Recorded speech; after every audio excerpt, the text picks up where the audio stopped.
வணக்கம். உரையாடல் நிகழ்ச்சிக்கு வரவேற்கிறோம். இன்றைய உரையாடல் நிகழ்ச்சியில் சிறப்பு விருந்தினராக இயக்குனர் விக்னேஷ் கார்த்திக் வந்திருக்காங்க. அவங்களுக்கு வெல்கம் பண்ணலாம். நிறைய சுவாரஸ்யமான விஷயங்கள்லாம் கேட்டு தெரிஞ்சுக்கலாம். வணக்கம் சார், எப்படி இருக்கீங்க? நல்லா இருக்கீங்க. சூப்பர். நிறைய திரைப்படங்கள் இப்போ வந்து கொடுத்துட்ருக்கீங்க. பட் உங்களுடைய திரைப்பயணம் தொடங்கினது அப்படின்னு சொன்னால் ஆர்ஜேவா, ஆங்கரா அப்படின்னு சொல்லி உங்களுடைய பரிணாமம் அப்படிங்கிறது ஒரு கிராஃப் வந்து லெவல் மேலே மேலே மேலே ஏறி இப்போ ஒரு இயக்குனராக எங்கள் முன்னாடி இருக்கீங்க. உங்களுடைய நோக்கம் என்ன சார்? திரைப்பயணத்தில் நம்மளுடைய ஜேர்னி இப்படி தான் போகணும் அப்படிங்கிற ஒரு நோக்கம் இருக்கும் இல்லையா? டைரக்டர் ஆனன்றது தான் முதல்லேருந்தே ஆசை, காலேஜ் டைம்லேருந்து. பட் அதெல்லாம் எனக்கு கிடைச்ச வாய்ப்புகள். நான் இன்ஜினியரிங் முடித்த உடனே மெமிக்ரி ஆர்டிஸ்ட்டாக விஜய் டிவியில் வாய்ப்பு கிடச்சிது. அப்புறம் ஆங்கரா வாய்ப்பு கிடச்சிது, சீரியல் நடிக்க வாய்ப்பு கிடச்சிது, ஆர்ஜேவா வாய்ப்பு கிடச்சிது. ஸோ கிடைச்ச வாய்ப்புகளை பண்ணிகிட்டு இருந்தேன். ஒரு பாயிண்ட்டுக்கு அப்புறம் இல்லை, நமக்கு என்ன 10 வருஷம் கழிச்சு என்னவா இருக்கணும் ஆசை அப்படின்னும் போது டைரக்ஷன் தான் அப்படின்னும் போது எல்லாத்தையும் ஸ்டாப் பண்ணிட்டு டைரக்ஷன். ஓகே. நீங்கள் நிறைய ஷார்ட் ஃபிலிம்ஸும் பண்ணியிருக்கீங்க. நிறைய ஷார்ட் ஃபிலிம்ஸ் பண்ணும்போது அதில் நிறைய அனுபவங்கள் கிடைச்சிருக்கும். அப்படி உங்களுக்கு கிடைத்த அனுபவம் அப்படின்னா இயக்குனராக வந்ததுக்கப்புறம் அது ரொம்ப ஒத்துழைச்சிச்சுப்பா, எனக்கு ரொம்ப நல்லா இருந்துச்சுப்பா அப்படின்னா ஒன்றும் சொல்ல முடியாது. எல்லா ஷார்ட் ஃபிலிமுமே அனுபவம் தான். முதல் நான் ராஜா கையை வச்சான்னு ஒரு ஷார்ட் ஃபிலிம் பண்ணேன். அதை நான் ரிலீஸே பண்ணல. ஏன்னா நம்ம தப்பு பண்ணி பண்ணி பண்ணி தான் கற்றுப்போம். இப்போ முதல் ஷார்ட் ஃபிலிமில் பண்ண தப்பு ரெண்டாவது இதில் பண்ணியிருக்க மாட்டேன், ரெண்டாவதுல பண்ண தப்பு மூணாவதுல. படத்துலையுமே அப்படி தான். இப்போ முதல் படம், இப்போது திட்டம் 2ல் ஒரு சில விஷயங்கள் இல்லை, இது இப்படி இருந்திருக்கலாம், அது அடுத்த படத்தில் பண்ணியிருக்க மாட்டேன், அதுக்கு அடுத்த. ஸோ எல்லாருமே அவன் கற்றுக்கிட்டே தானே இருக்கும். அந்த மாதிரி ஒரு அனுபவம்னு சொல்ல முடியாது. ஒவ்வொரு ஷார்ட் ஃபிலிமும் நிறைய எக்ஸ்பீரியன்ஸஸ் கொடுத்துருக்கு. ஓகே. விக்னேஷ் கார்த்திக்கினுடைய திரைப்படங்கள் எப்போவுமே கொஞ்சம் ஒரு டிஃப்ரெண்ட்டாக இருக்குது. ஒரு சில திரைப்படங்களை இந்த ஜேர்னருக்குள்ளே இருக்குது அப்படின்னு சொல்லி அடக்கிடலாம். பட் விக்னேஷ் கார்த்திகோடைய திரைப்படத்தில் ஒரு திரைப்படத்திலேயே மல்டிபிள் ஜேர்னர்ஸை வந்து நாங்கள் பார்க்குற மாதிரி இருக்குது. நிறைய விஷயங்கள் கற்றுக்கிற மாதிரி இருக்குது. நிறைய விஷயங்கள் இந்த சமூகத்துக்கு தேவையான ஒன்றாகவும் இருக்குது. அந்த தாட் ப்ராசஸ் எப்படி வந்தது? ஏன்னா உங்களுடைய ஹாட்ஸ்பாட் ரிலீஸ் ஆகும்போது அது தோணுச்சு. எப்படி வந்ததுன்னு தெரில. அது நான் பார்த்த படங்கள், பிடிச்ச படங்கள்.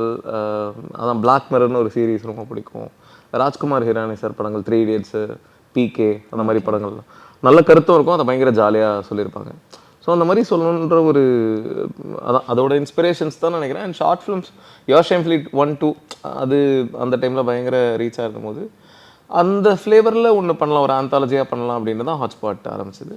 ஸோ அதுக்கு நல்ல ரெஸ்பான்ஸ் இருந்ததுனால பண்ணோம். ஓகே. உங்களுடைய திட்டம் 2மே வந்து ரொம்ப ஒரு எமோஷனல் கனெக்டாக இருக்கக்கூடிய ஒரு திரைப்படமாக இருந்தது.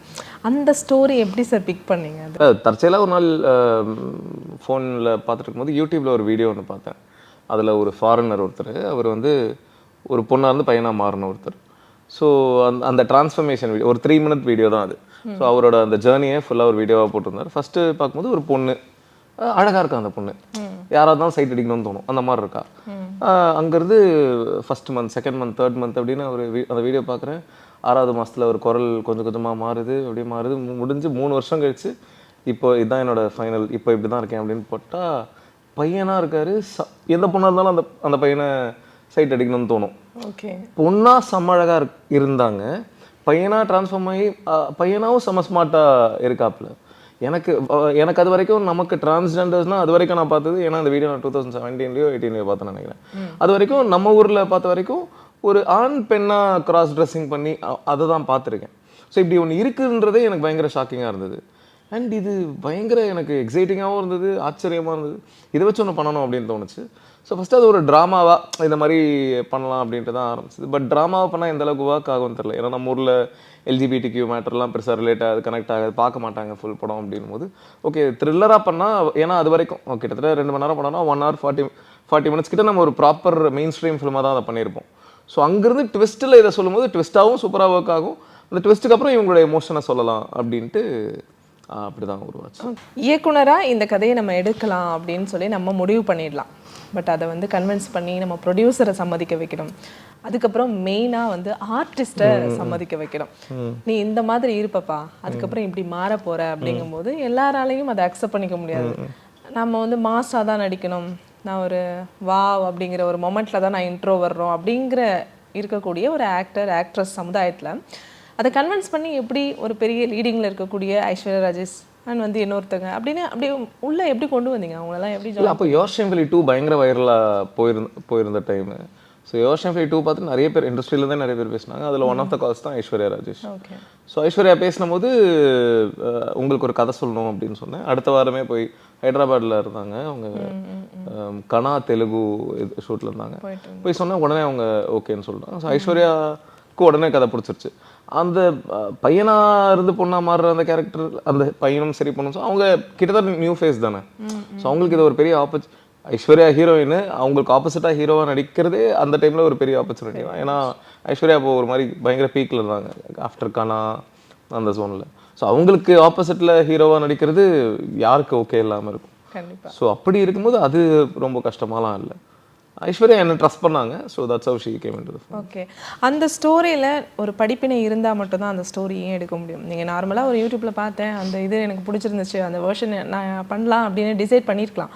பட் இருந்தாலும் அது அந்த சமுதாயம் என்ன பண்ணுவாங்க, அதில் என்னென்ன மாதிரியான மாற்றங்கள் அவங்களுக்கு ஏற்படும், அந்த மாதிரியான விஷயங்களை எப்படி லேர்ன் பண்ண. நிறைய ரிசர்ச், நான் டாக்டர்ஸ் நிறைய பேர் மீட் பண்ணி டீட்டெயில்டாக பேசணும். இந்த மாதிரி நம்ம ஊரில் ஒரு பொண்ணாக இருந்து பையனாக மாறின ஆட்களை மீட் பண்ணோம். ஒரு 4-5 பேர்கிட்ட மீட் பண்ணோம். பயங்கர ஷாக்கிங்காக இருந்தது. யாராக இருந்தாலும் அவங்கள பார்த்தா பையன் தான் சொல்லுவாங்க. அட்ராக்டிவ் ஓகே, அது ஒவ்வொரு beauty is in the eye of the beholder. So அது ஆனால் ஒரு ப்ராப்பர் ஆன், I mean he's a boy. இவங்க பொண்ணாக இருந்து பையனாக மாறி இருக்காங்கன்னு சொல்லனா தெரியாது. ஆச்சரியமாக இருந்தது. அவங்களோட கதைகள்லாம் கேட்கும்போது சினிமா தான், ஒவ்வொரு சினிமா அப்படி தான் இருந்தது. பயங்கர எமோஷனலாக இருந்தது. அவங்க அந்த கோத்ரூ பண்ண அந்த பெயின், அந்த ப்ராசஸ்ஸு, இதே ஒரு வீட்டுக்கு தெரியாமலாம் மாறி இருக்காங்க. ஊர்லேருந்து கிளம்பி வந்துட்டாங்க. ஒரு கேரக்டர் ஊர்லேருந்து கிளம்பி வந்துட்டாங்க. அவங்க அம்மா கிட்ட சொல்லலை, எப்படின்னு தெரில. இங்கே 6 மாதம் அப்படியே இருந்து சேஞ்ச் ஆகிட்டு பையனாக மாறிட்டாங்க. இப்போ அம்மா ஊர்லேருந்து வர சொல்லியிருக்காங்க, கோயிலுக்கு மீட் பண்ணலான்ட்டு வர சொல்லியிருக்காங்க. அவங்க அம்மா கோயிலுக்கு வந்துட்டாங்க. அவங்க அம்மா அவங்களுக்கு எதிர்க்க தான் உட்காந்துருக்காங்கன்னா, அவங்க அம்மாவுக்கு இவங்களை யாருன்னு தெரில. இவங்க போய் அம்மா நான் தான் அம்மா அப்படின்னு. அம்மாவுக்கு ஒன்றுமே புரியல. அவன் சொல்லும்போது இன்னும் அது பயங்கரமாக இருந்தது. அம்மாவுக்கு ஒன்றுமே புரியலையா. இவனுக்கு ஒரு இடத்துல சந்தோஷமாகவும் இருக்கான். ஏன்னா என்னை இப்போ பையனாக அவங்க பார்க்குறாங்க. ஆனால் என் அம்மாக்கே என்ன தெரில. அது ஒரு மிக்ஸ்டு எமோஷனில். ஸோ அதை இந்த மாதிரி நிறைய பேர்கிட்ட பேசி அவங்களோட கருத்துக்கள், அவங்க அந்த எப்படி முதல்ல அவங்களுக்கு தோணுச்சு, அதான் இது எல்லாமே ப்ராப்பராக ரிசர்ச் பண்ணி, ஏன்னா இப்படி ஒரு விஷயத்த சொல்கிறோம் போது தப்பாக சொல்லிடக்கூடாது அப்படின்னும் போது, ஸோ இதெல்லாம் கேட்டு பண்ணது தான். அப்பவும் ஒரு சில பேருக்கு அது ஒரு சில விஷயங்கள் அதில் இது இன்னும் இப்படி இருந்திருக்கலாம் அப்படி இருந்திருக்கலாம் அப்படின்ற மாதிரி சொன்னாங்க. பட் நம்ம என்ன பண்ணாலுமே 100% நம்ம எல்லாரையும் சாட்டிஸ்ஃபை பண்ண முடியாது. ஸோ முடிஞ்ச அளவுக்கு நம்ம மனசாட்சிக்கு விரோதம் இல்லாமல் கரெக்டாக ஒன்று பண்ண ட்ரை பண்ணியிருக்கோம்.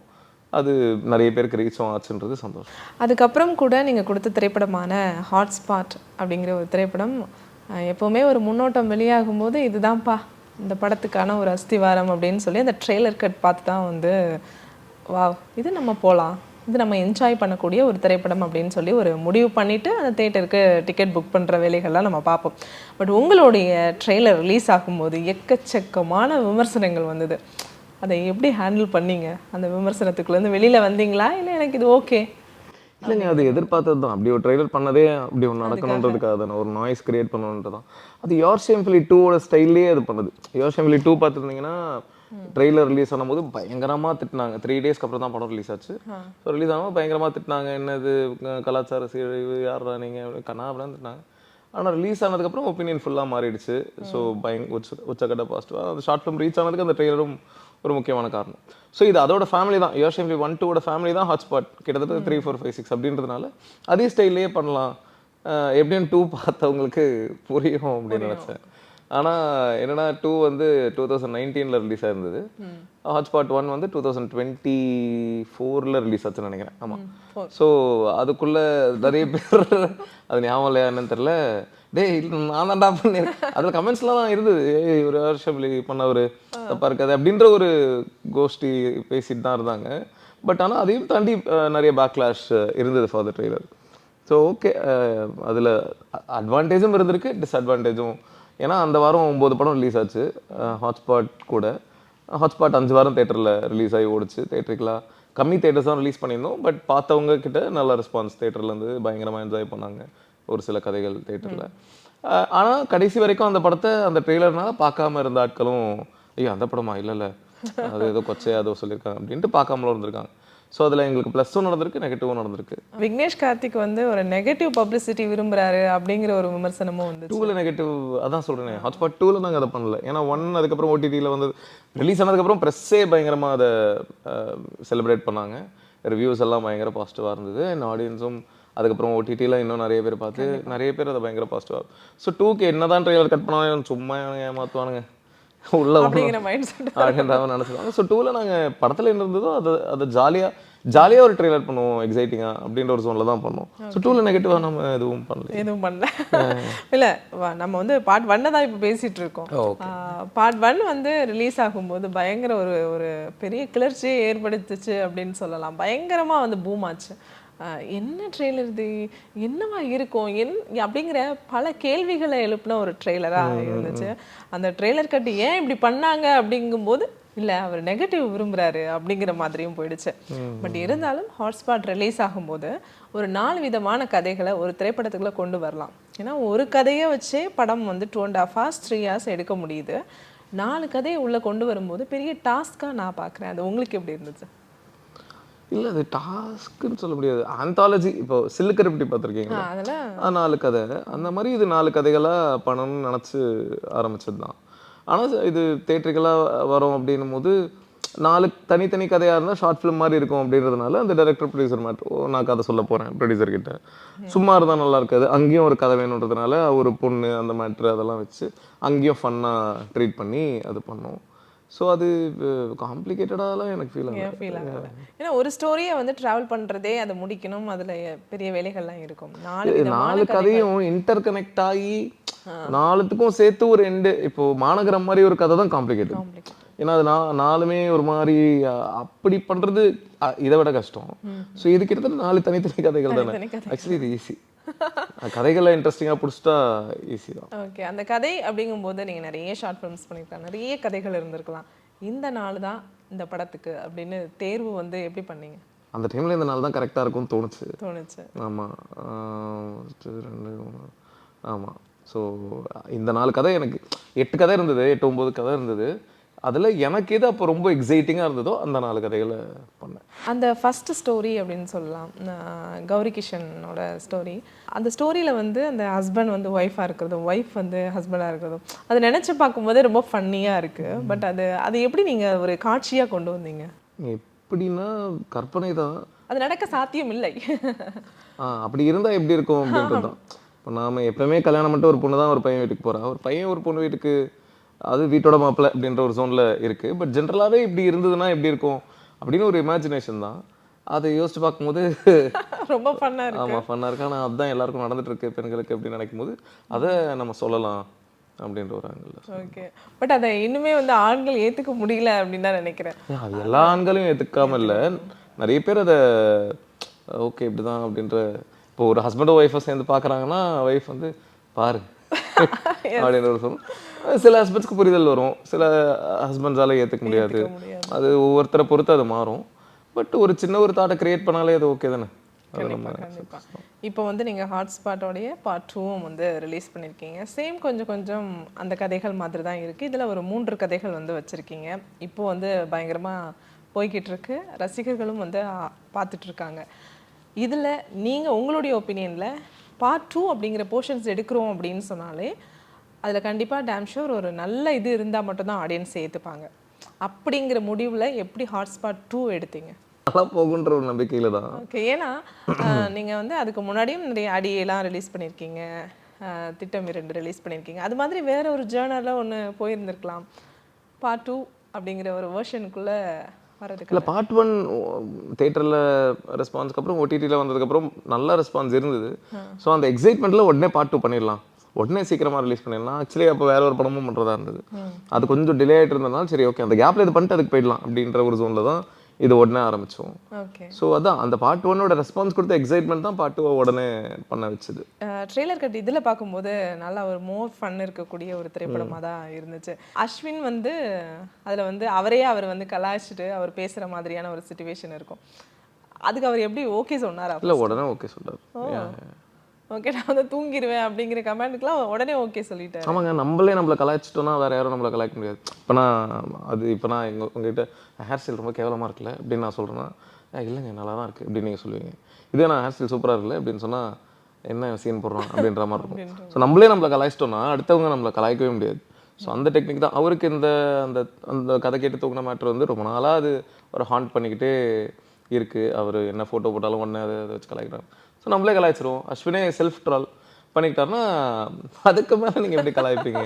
வெங்கட் பிரபு சார்லாம் அதை நிறைய பண்ணியிருக்காரு. கண்டிப்பா. ஸோ ஜென்ரலாகவே செல்ஃப் ட்ரால் நல்லா ஒர்க் ஆகும் அப்படின்ற ஒரு மேட்ரு. ஓகே. அந்த கதாபாத்திரங்கள்லாம் எப்படி சார் தேர்வு செய்றீங்க? ஏன்னா உங்களுடைய ஃபர்ஸ்ட் பார்ட்ல இருக்கிறவங்களும் இதில் இருக்கிறாங்க. பட் அந்த பிரியா பவானி சங்கரை உள்ள கொண்டு வந்தது, அவங்களுமே சில கலாயெல்லாம் அவங்கள கலாய்ச்சிருக்காங்க. அந்த விஷயங்கள்லாம் எப்படி அமைஞ்சது? பிரியா எப்படி வந்தாங்கன்னா, பிரியா பார்ட் 1 ரொம்ப பிடிச்சிருந்தது. ஒரு நாள் ரேண்டமாக கால் பண்ணியிருந்தாங்க. படம் பார்த்தேன், ரொம்ப பிடிச்சது. ஃபேமிலியோட பார்த்தேன், எல்லாருக்கும் ரொம்ப பிடிச்சிருந்தது. கண்டிப்பாக I would like to work with you அப்படின்ற மாதிரி பேசியிருந்தாங்க. அதுக்கப்புறம் வேறு சில கதைகள் நாங்கள் பேசிகிட்டு இருந்தோம் பண்ணுறதா. இப்போ ஹாட்ஸ்பாட் 2 பண்ணுறோம் போது இந்த ரோல் சரி ஓகே கேட்டு பார்ப்போம் அப்படின்னு ஒரு ஆங்கிளில் தான் கேட்டேன். ஆஸ்திரேலியாவில் இருந்தாங்க, ஃபோனில் தான் நரேட் பண்ணேன். அவங்க கேட்டுட்டு ஆன் கால் அப்போவே சொல்லிட்டாங்க, உடனே நான் பண்ணுறேன் அப்படின்ட்டாங்க. எனக்கே ஆக்சுவலி சர்ப்ரைசிங்காக தான் இருந்தது. ஸோ தட்ஸ் ஆ பிரியா கேவன். மற்றபடி எல்லாருமே நம்ம கதை எழுதிட்டு யார் ஆப்ஷன்ஸ்னு நிறைய ஆப்ஷன்ஸ் யோசிப்போம், பேசுவோம். பட் நிறைய திரைப்பிரபலங்கள் நடிச்சிருக்கக்கூடிய ஒரு திரைப்படமாகவும் ஹாட்ஸ்பாட் வந்து பார்க்க முடியுது. ஒரு கதாநாயகன் கதாநாயகி அவங்க ஃபேமிலி அப்படின்னு காட்சிப்படுத்துகிற திரையரங்களை நிறைய ஆர்டிஸ்ட் நீங்கள் யாரை வேணால் பார்க்கலாம், எப்படி வேணால் பார்க்கலாம், எப்படி வேணால் என்ஜாய் பண்ணலாங்கிற மாதிரி, காமெடிக்கு காமெடி, டான்ஸ்க்கு டான்ஸ் அப்படிங்கிற மாதிரி நிறைய ஆர்டிஸ்ட்டை உள்ளே கொண்டு வந்திருந்தீங்க. தம்பிராமையா சார், பாஸ்கர் சார், அவங்க பையன் அப்படின்னு சொல்லி நிறைய பேரை கொண்டு வரும்போது அந்த தேர்வுங்கிறது நான் திரும்பவும் சொன்ன மாதிரி தான். பிரியா பவானி சங்கர் எப்படி உள்ளே அக்செப்ட் பண்ணி வந்தாங்க அப்படிங்கிற மாதிரி தான் மற்ற ஆர்டிஸ்ட்டையும் கனெக்ட் பண்ணி உள்ளே கொண்டு வரணும். அந்த ப்ராசஸ் எவ்வளோ நாள் போச்சு சார்? நாள்லாம் ஞாபகம் எனக்கு. ஓகே. ஆனால் ஈஸியாக தான் இருந்தது. எல்லாருமே அக்செப்ட் பண்ணி ஆல்மோஸ்ட் எல்லாருமே உடனே எல்லாருக்குமே பார்ட் 1 பிடிச்சிருந்தது. எல்லாருக்குமே என் மேலே ஒரு கான்ஃபிடன்ஸ் இருந்தது. தம்பிராமையா சார்லாம் நீங்கள் கதை கேட்கவே இல்லைப்பா, என் பையன் உன்னை பற்றி பயங்கரமாக சொல்கிறான். ஆமாம், எனக்கு கதையே வேணாம், ஃபார்மாலிட்டிக்கு சொல்லு, நான் எப்படியும் பண்ணுறேன் அப்படின்னாரு.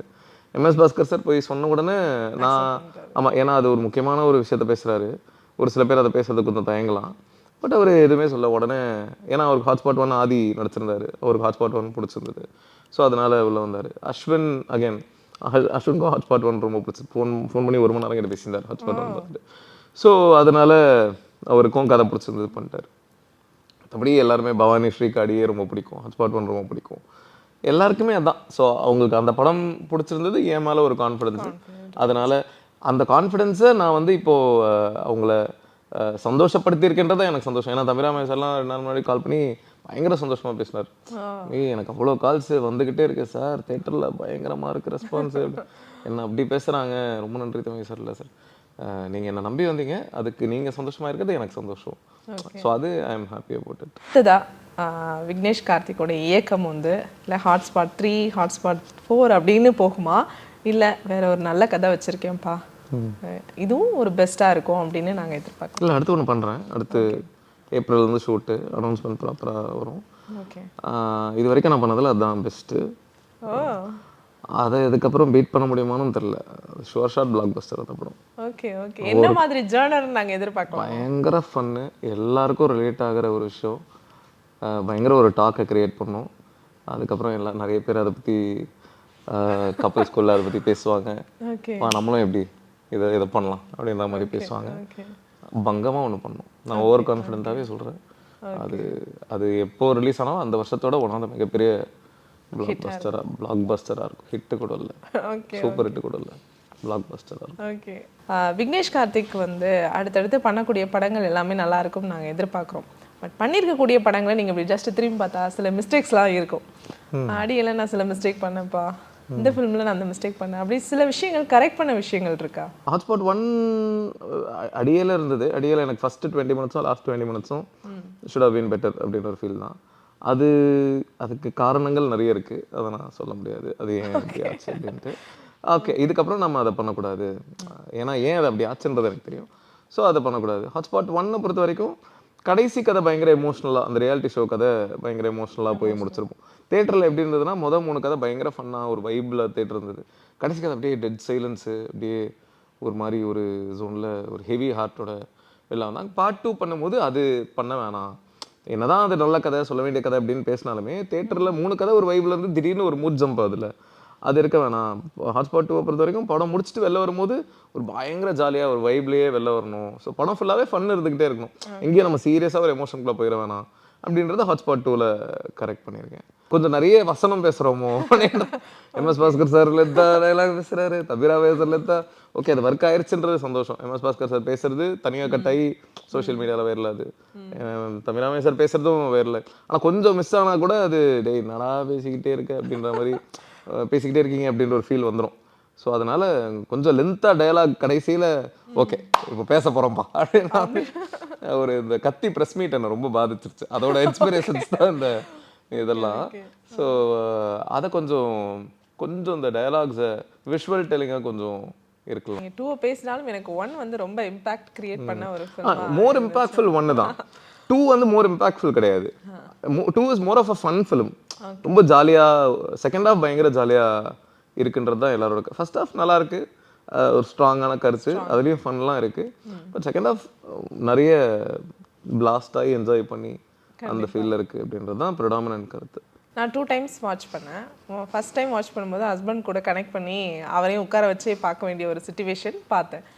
செகண்ட் டைம் பார்க்கணும் போது என் பொண்ணும் இருக்கணும், அவ பார்க்கட்டும், பார்த்து அது அவளுக்கான ஒரு புரிதல் வரணும் அப்படிங்கிறதுக்காக 10 இயர்ஸ் ஆச்சு. Okay okay. மூணாவது கதைலாம் எப்படி பார்க்க வச்சீங்க?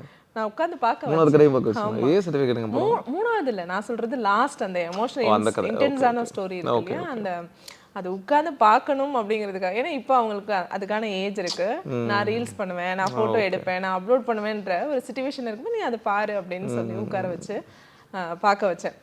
அது அவங்களுக்கும் ஒரு இம்பாக்ட் கிரியேட் பண்ணுச்சு. ஸோ அந்த மாதிரி ஸ்டோரியும் நீங்கள் பண்ணணும் அப்படிங்கிறது தான் என்னுடைய.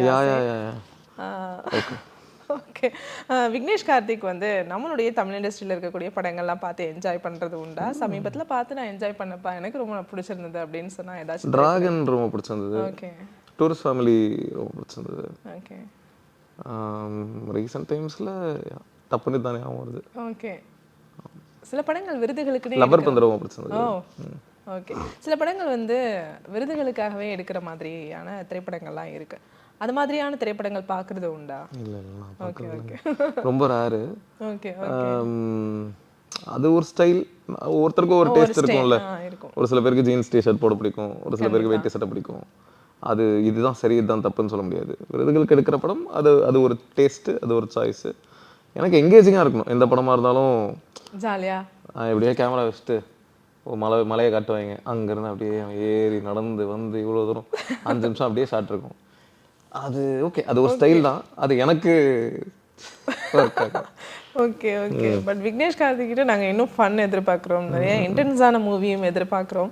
ஸோ நிறைய திரைப்படங்கள் கொடுங்க, அவளாக எதிர்பார்த்துட்ருக்கோம். இப்போ ஹாட்ஸ்பாட் 2 வந்து இன்னும் மோர் சக்ஸஸ் கொடுக்கணும் அப்படிங்கிற சார்பாக, கலைஞர் செய்திகள் சார்பாகவும் என்னுடைய சார்பாகவும் பெஸ்ட் விஷயம். தேங்க்யூ.